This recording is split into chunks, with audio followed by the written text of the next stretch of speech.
ভাগ্যের ব্যাপার। আমি দু একজনের কাছে ফোন করে জানতে চেয়েছিলাম, ঢাকা সহ সারা দেশে আমাদের পোস্টারগুলোর উপরে পোস্টার লাগান, আর কোন জায়গা কি আপনাদের চোখে পড়ে না? একজন হাসতে হাসতে তাদেরই লোক বলেছিল, মাসুদ ভাই কি বলবেন, দুঃখের কথা, দলে তো এখন কর্মী নাই, ভাড়াটে সন্ত্রাসী এবং কতিপয় টোকাই শ্রেণীর লোক দিয়ে কাজগুলো করাতে হয়। ওরা তো জানে না কোনটা জামাতের পোস্টার আর কোনটা আমাদের পোস্টার আর কোনটা অন্যদের পোস্টার। আপনারা এই দেউলিয়াত্বের জায়গায় পৌঁছেছেন ঢাকা বিশ্ববিদ্যালয় নির্বাচনের পর, এই দেউলিয়ায় পৌঁছেছেন জাহাঙ্গীরনগরের পর, এই দেউলিয়ায় পৌঁছেছেন চট্টগ্রামের নির্বাচনের পর, এই দেউলিয়ায় পৌঁছেছেন রাজশাহী বিশ্ববিদ্যালয়ের নির্বাচনের পর। এখন জাতীয় অপেক্ষা আছে, জাতীয় নির্বাচনের পর আপনারা জাতীয় দেউলিয়ায় পরিণত হবে।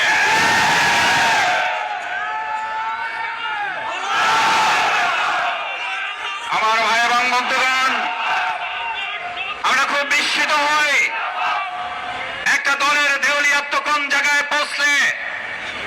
আপনারা যখন কথা বলেন গণভোট এবং জাতীয় ভোট একই দিনে অনুষ্ঠিত হবে, গণভোট এবং জাতীয় ভোট একই দিনে অনুষ্ঠিত না হয়ে গণভোট আরো 15 দিন পরে অনুষ্ঠিত হওয়ার মধ্যে পার্থক্য কি? এটা একজন সাধারণ সম্মানিত রিকশাওয়ালা বোঝে, কিন্তু আমাদের বড় দল যারা ক্ষমতায় চলে গেছে মনে করে তারা বুঝতে পারে না। আপনারা যে বুঝতে পারেন না তা নয়, আপনারা বুঝেও না বুঝার ভান করেন, এই কথাটা জাতি বুঝতে পেরেছে। গণভোটের মাধ্যমে দাবি আদায় করা ছাড়া বাংলাদেশের মানুষ আগামী দিনে জাতীয় নির্বাচন হতে দেবে না, হতে যে দেবে না।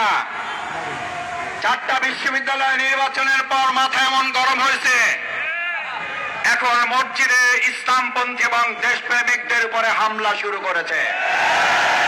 পরিষ্কার বার্তা দিতে চাই, প্রধান অতিথি কথা বলবেন, 24 ঘন্টার মধ্যে নোয়াখালীর সন্ত্রাসীদেরকে গ্রেপ্তার করতে ব্যর্থ হলে পরবর্তীতে সরকার গঠিত হবে। উপদেষ্টা যিনি মাননীয়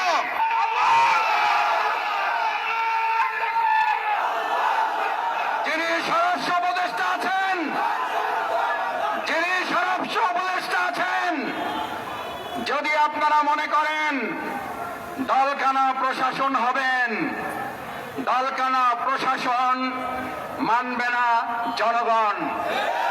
দলকানা প্রশাসনের চরিত্র কি এবং তাদের পরিণতি কি? 2024 সালের জুলাই আগস্টে শুধুমাত্র শেখ হাসিনার বিরুদ্ধে লড়াই হয় নাই, লড়াই হয়েছিল দলকানা প্রশাসনের বিরুদ্ধেও। শেখ হাসিনাকে দেশ ত্যাগ করার আগেও দলকানা প্রশাসনকে পিলারের খাম্বার সাথে ঝুলিয়ে রেখেছিল জনগণ। আমি সেই পরিণতির দিকে প্রশাসনকে খেয়াল করার অনুরোধ করতে চাই। নতুন করে বাংলাদেশে আর কোন দলবাজ প্রশাসন তৈরি হোক, যারা নোয়াখালী প্রকাশ্য মসজিদে কোরআন চর্চার উপর হামলা করার পর এখনো কাউকে গ্রেপ্তার করতে পারেন না, তারা জাতীয় নির্বাচন সুষ্ঠুভাবে করতে পারেননি, দেশের মানুষ তা বিশ্বাস করে না। আপনাদের গোয়েন্দা তৎপরতা কোন জায়গায় পৌঁছেছে?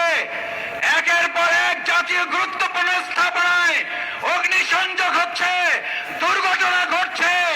আমরা মনে করি বর্তমান সময়ে যারা আর নির্বাচনে ভালো ফল করতে পারবেন না বলে হতাশ হয়ে পড়েছেন, তারা সহ ফ্যাসিস্টদের কিছু প্রশাসনের অংশের সম্মিলিত তৎপরতায় এই কার্যক্রম হতে পারে বলে দেশবাসী মনে করে।